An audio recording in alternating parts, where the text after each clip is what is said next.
golfers need to feel where speed is. Very good.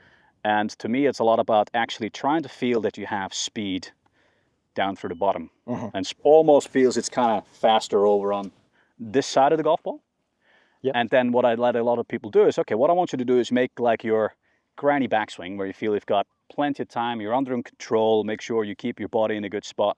And then from there, trying to get fast as you're passing your left foot. Yeah, very good. So that way, I think a lot of people, because it kind of resembles like a throwing sensation. Yeah. Understanding, okay, how do we load and unload properly? So what you're saying is I should just stand here with my club and throw the club. And just launching it at the range.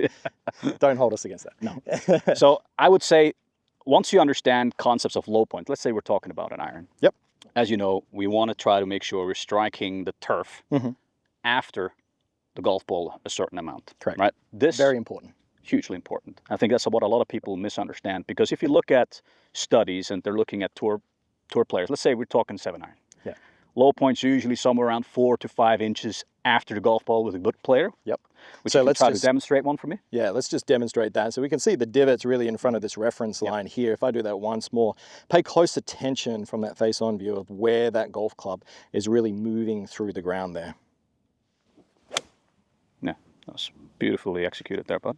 Yeah, so we can see we're creating a bit of a crater there, thanks to the beautiful belly shear golf links for letting us come out and hack up their range. But you can see that the divots of all the shots that we've been hitting have been in front of that reference line.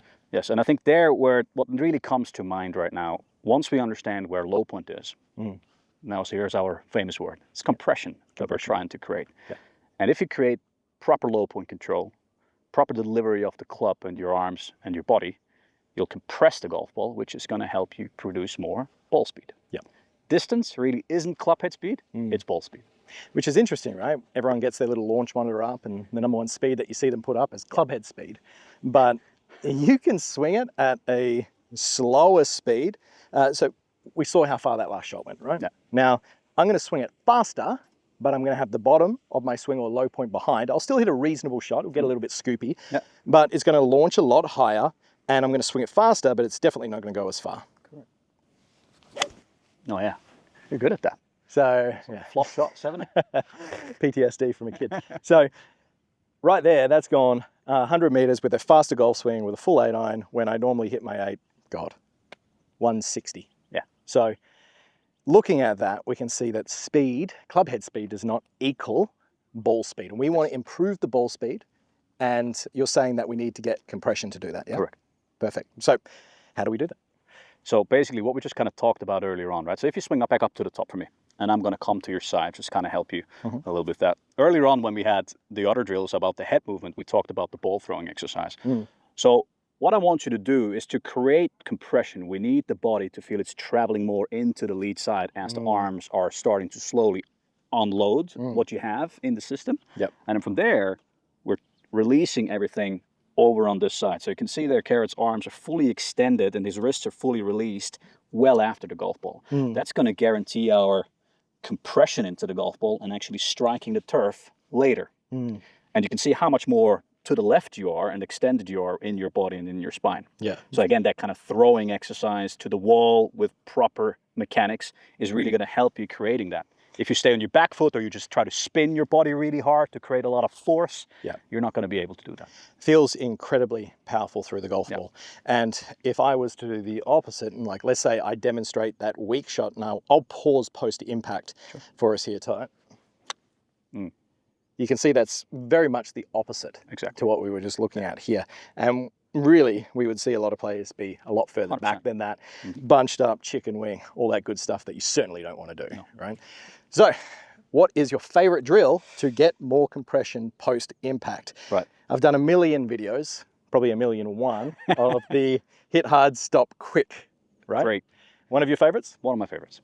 I think, you know, like Misty Mac, as we like to call him, I think he's demonstrated it really, really nicely. You look at some of the second still tough. Yep. Same thing. And once we start understanding if we need to stop and accelerate through the ball, we need to have proper structure in the legs, the spine, and the pelvis. And we got to be in the left leg. Otherwise, there's absolutely no chance you're going to be able to stop that through there. So you're controlling the club rather than letting it control you. 100%. And when we say hit hard and stop quick, you can do this from really a variety of different swing lengths. So we'll just demonstrate like a really small one for the players at home. Beautiful.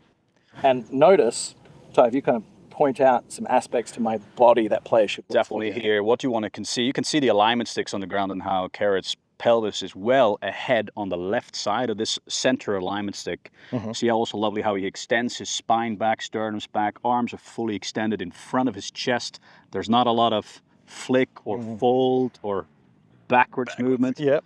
So that's what you're really looking for. And the more you understand that the golf ball is not your target, the better that is.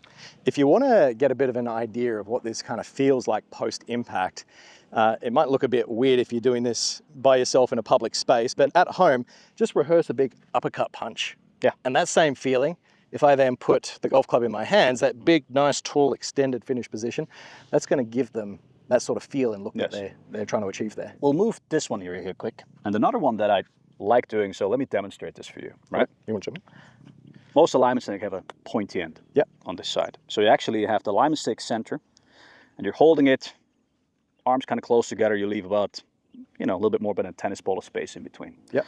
So what we're looking to do here is same thing, tilt that ear, extend up to the top. We're pushing forward, and now you can see the pointy end's actually starting to point back down if I do this correctly. If I would start spinning, it starts pointing up to the sky. Yeah, wow. So what I want you to do now is once you're here, open and extend that body and teach the arms to thrust this into the ground on the front, which is going to give you that same sensation of where we need that acceleration. It's kind of like the same thing as hit hard, stop hard. Yeah. But a cool little visual, I think. Yeah, I like doing this quite a lot. Dude, I've actually never seen that before. Let me give it a try. Let me give that a shot there.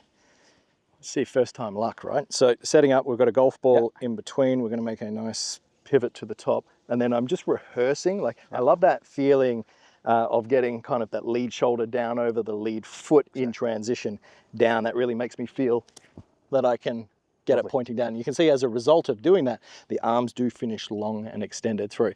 Now, mate, that's a fantastic drill to work on that. So what I'm going to do is I'm going to take that exact same feeling, because I've done the hit hard, stop quick drill a lot, but now I'm going to take that feeling, which was a little bit more pronounced, I feel, because the weight of it was different. I had to really focus on the moving pieces of my body in such a way where I had to feel it rather than just see it. So I'm just going to do a little one down there with a very similar feel. Nice. And you can see just a smooth little shot. Doesn't need to be anything big, especially because we'd probably kill the people out there. Kill the range ball pickers. But those little shots like that, really blending it together, are just going to improve your ability to strike the golf ball so well. And it's going to give you a lot more ball speed, which is the key factor to hitting longer golf shots.